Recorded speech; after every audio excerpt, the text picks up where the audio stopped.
You're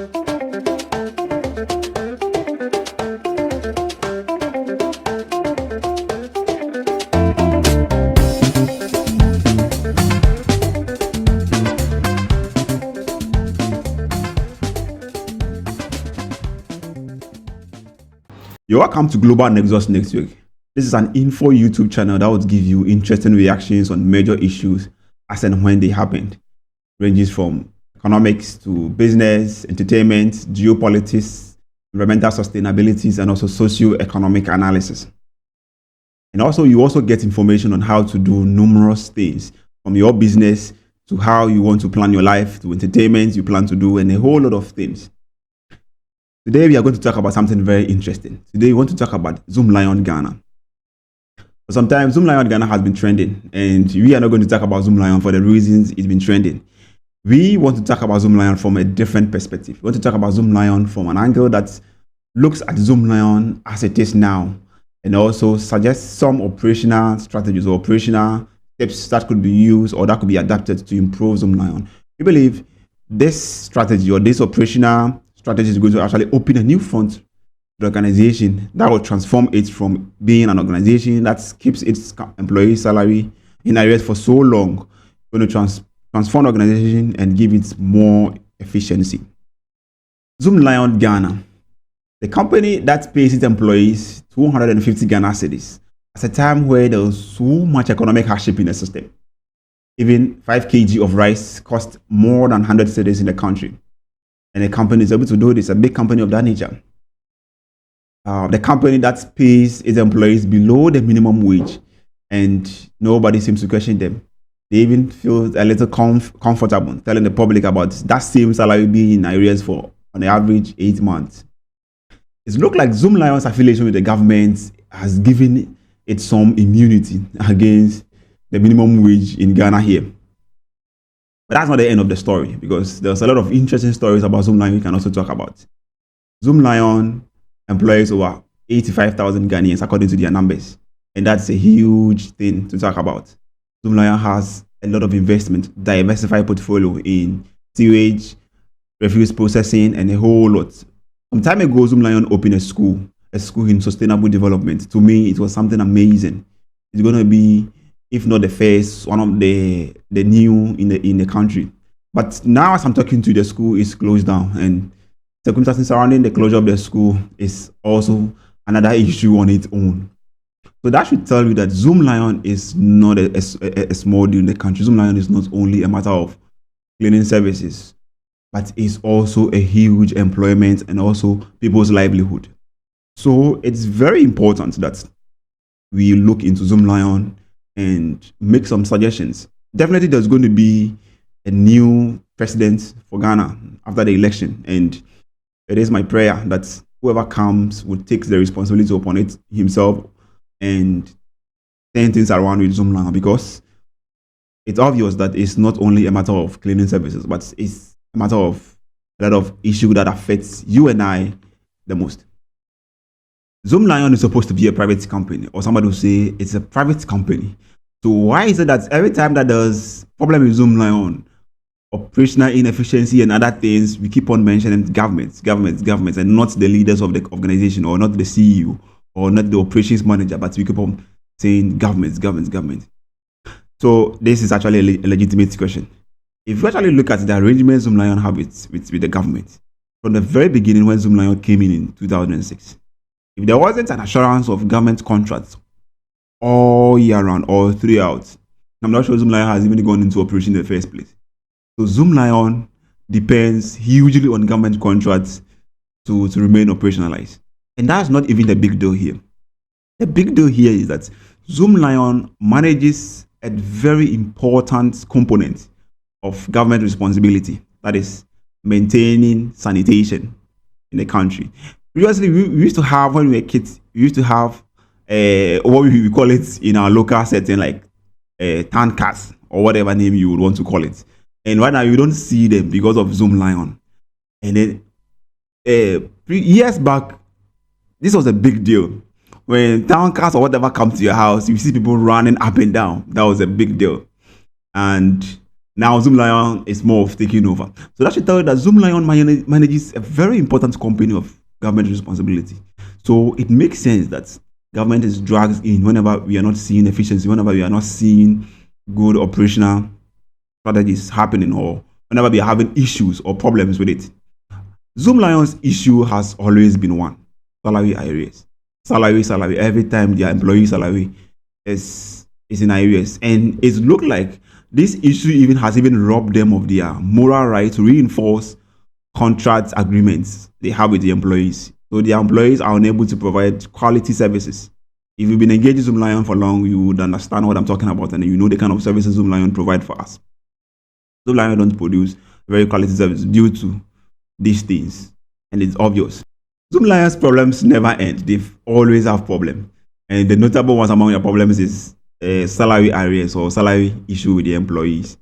So recently, when this salary issue popped up, and they have to come in and address the public, they granted an interview with GH1 TV, and then they submitted themselves as if it's the first time that they are having the employee salary in arrear for so long. It's not true. Zoomlion has always have employee salaries in arrears. It has always been an issue, but it's because this time round the media is on them and other things. They need to come in and then they are addressing it. They are making it look like it's the first time it's been in arrears for so long. It's not true. There are real issues or real problems with Zoomlion, but because salary issues always override other issues that don't come up when people are hungry. What is the point of addressing operational inefficiency when people are hungry? So salary issues always override other interesting or other important issues. But today, or in this podcast, we're going to talk about both the salary issue and also other issues that affects Zoomlion, because this video seems to provide practical or step-by-step approach that Zoomlion could use to transform the business, that the business will become the one that we all look up to provide better cleaning services and also provide huge employment. Not employment that after I've worked for 8 months, that is when my first month's salary is coming. That's not what we are looking for. So stick around to this video to the end and you are going to get this. Within the year, you will hear a lot about Zoomlion with regards to their problems or their issues. It ranges from employees, operations, and a whole breakdown of vehicles and a whole lot of things. But there's one dominant one that affects all angle. That is government contract payments. Government contract payment, because whether salaries could be paid or procurements could be made for vehicles and other equipment for cleaning services, it all relies on government's payment of contracts. So you could see that there could be other problems, but government payment of contracts is dominant and it's very important. And if you tackle it, I'm sure it will cascade and take effect on other areas, and we're going to see a good business. So if you analyze how Zoomlion's contracts with the governments look like, it's look like if there could be a solution, the solution should first tackle the contract agreements with the government, and then other operational inefficiencies could be tackled individually, distinctively. So after carefully analyzing Zoomlion's contract with the government, this is how we think the contract could be turned around to open a new front for the organization to thrive.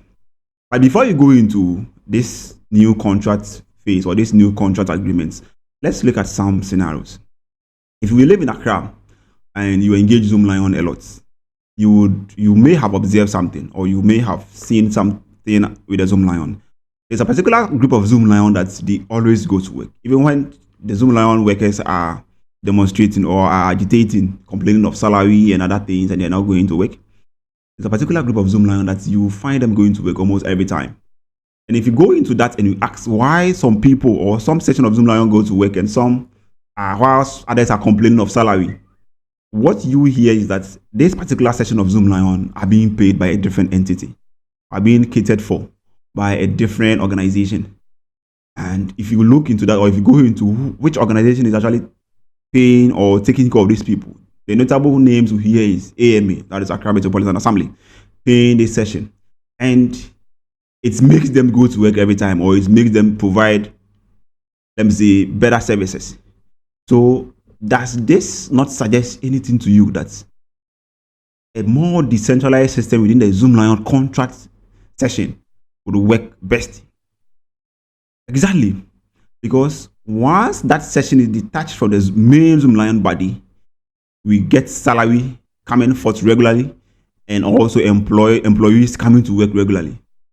So it suggests something that if Zoomlion could have a decentralized system of contract agreements with the government, their work is going to be much more easier, and money will be coming. The money will not be locked up wholly, or the money will not be worked up in bulk, which would break down the entire Zoomlion workforce at once. But in this case, money will be coming from diverse streams, or you're going to have different revenue streams or different contract payment sessions that is going to make the organization have some money instead of the entire Zoomlion revenue, entire Zoomlion money being locked because the government is not coming for it. It suggests that a more decentralized contract agreements with the government would work best. Somebody will ask that. A more decentralized contract with the government. How is it going to be possible? And it's going to be new. How would it going to work? Don't worry. That is why you have to join us in our next episode of this video, because in our next episode, detailed gives you a breakdown or a more detailed approach from which Zoomlion could achieve a more decentralized contract system with the government. And also, it also proposed a way that Zoomlion could market this new agreement. Trust me, it's going to be super amazing. Don't be left out. Join us in our next episode, which would give you this, and you're going to like it. If you live in Accra and you engage Zoomlion frequently, or you observe Zoomlion and their operations frequently, I mean the ground employee, the employees who works on the ground, you may have also observed something. If you live in Accra, then you use the highway a lot. Let's say you are going somewhere, you are going to work. Along the highway, you may find Zoomlion workers surrounding a heap of refuse, perhaps collecting it into a truck, sizable heap. And once you are going, you will see them working. You go to wherever you are going to and come back. And when you are returning, you get to the same place that you would find some of the refuse still there. Perhaps it can even be more than half still there, and you will not find the Zoomlion workers. They've closed for the day and they've left, but you will still find some of the refuse there. So that tells you that these guys are simply not motivated to do any other work. If your salary is in arrears, you're hungry, how do you expect commitment to work? So Zoomlion needs to be tackled. Zoomlion needs to be tackled, and it's our prayer that whoever takes up the highest seat in the country 2025 going would look into Zoomlion. And because in the first place, one of the cities is a bad thing. It's a bad thing that could happen to anybody. And if you call that your salary and it's also in arrears, it's a terrible situation.